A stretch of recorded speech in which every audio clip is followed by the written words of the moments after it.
ఎక్కడ నెగ్గాలో కాదు ఎక్కడ తగ్గాలో తెలిసినోడు గొప్పోడు అనేది ఓ సినిమాలో డైలాగ్. ఇది సినిమాకే పరిమితం కాదు, రాజకీయాల్లోనూ ఓ నేత చేసి చూపించి విజయం అందుకున్నారు. గత ఏడాది జరిగిన అసెంబ్లీ ఎన్నికల్లో ఆ నేతకే టికెట్ ఇచ్చారు. కానీ అనివార్య కారణాలతో ఆఖరి నిమిషంలో అభ్యర్థిని మార్చడంతో సీటును త్యాగం చేశారు. అందుకు ప్రతిఫలంగా లోక్సభ టికెట్ ఇవ్వడంతో గెలిచి తన సత్తా చాటారు. నాడు తగ్గడంతోనే నేడు నెగ్గారంటూ పార్టీ శ్రేణులు కీర్తిస్తున్నాయి. ఇంతకీ ఎవరా నేత, ఎక్కడ తగ్గారు, ఎక్కడ నెగ్గారు? Was this interesting story?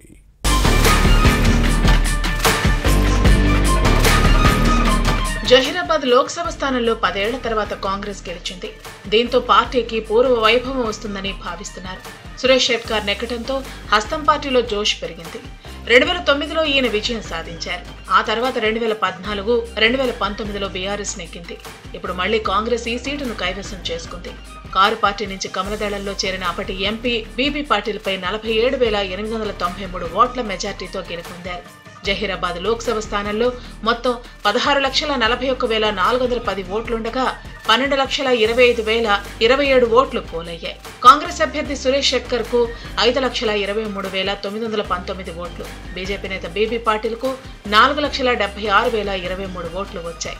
Zaheerabad parliament నియోజకవర్గంలో తొలుత కాంగ్రెస్, బీజేపీ, బీఆర్ఎస్ పార్టీల మధ్య త్రిముఖ పోటీ నెలకొంది. కానీ పోలింగ్ తేదీ దగ్గర పడిన తర్వాత హస్తం, కమలం పార్టీ మధ్య పోటీ అన్నట్లుగా మారింది.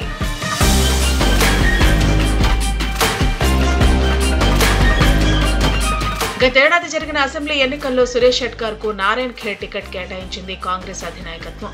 కానీ అనంతర పరిణామాల్లో సంజీవ్ రెడ్డికి టికెట్ ఇచ్చింది. అప్పట్లో సురేష్ కి ఇచ్చిన హామీ మేరకు పార్లమెంటు ఎన్నికల్లో అవకాశం కల్పించింది. అసెంబ్లీ ఎన్నికల్లో సంజీవ్ రెడ్డి గెలుపులో ఈ నేత కీలకంగా వ్యవహరించారు. పార్లమెంటు ఎన్నికల్లో అందరూ సమన్వయంతో వ్యవహరించారు. దీంతో కాంగ్రెస్ గెలుపు సాధ్యమైంది. విభేదాలను విస్మరించి పార్టీ కోసం నేతలందరూ ఏకతాటిపైకి వచ్చారు. సురేష్ షెట్కార్ గెలుపుతో హస్తం పార్టీకి కొత్త ఊపు వచ్చింది. ఈ స్ఫూర్తితో వచ్చే పంచాయతీరాజ్, మున్సిపల్ ఎన్నికలకు సిద్ధమవుతోంది. బీజేపీ అభ్యర్థి బీబీ పాటిల్ 2వ స్థానంలో నిలిస్తే బీఆర్ఎస్ నుంచి బరిలో దిగిన గాలి అనిల్ కుమార్ 3rd ప్లేస్ కు పరిమితమయ్యారు.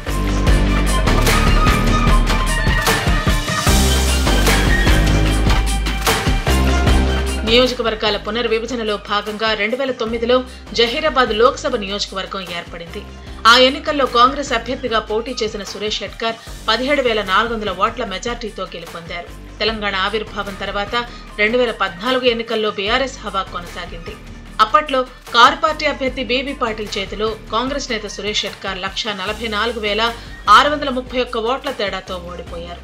2019 ఎన్నికల్లో పోటీకి దూరంగా ఉన్నారు. ఈసారి టికెట్ దక్కించుకుని విజయాన్ని సొంతం చేసుకున్నారు. 2004లో నారాయణ్ ఖేడ్ ఎమ్మెల్యే నెగ్గిన సురేష్ 2009లో జహీరాబాద్ పార్లమెంటుకు పోటీ చేశారు. అసెంబ్లీ సీటు నుంచి కృష్ణారెడ్డి బరిలో దిగారు.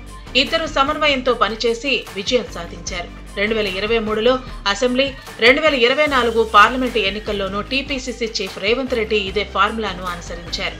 ఎమ్మెల్యేగా సంజీవ్ రెడ్డి, ఎంపీగా సురేష్ షెట్కార్ గెలవడంతో కాంగ్రెస్ బలోపేతం అవుతోందని భావిస్తున్నారు.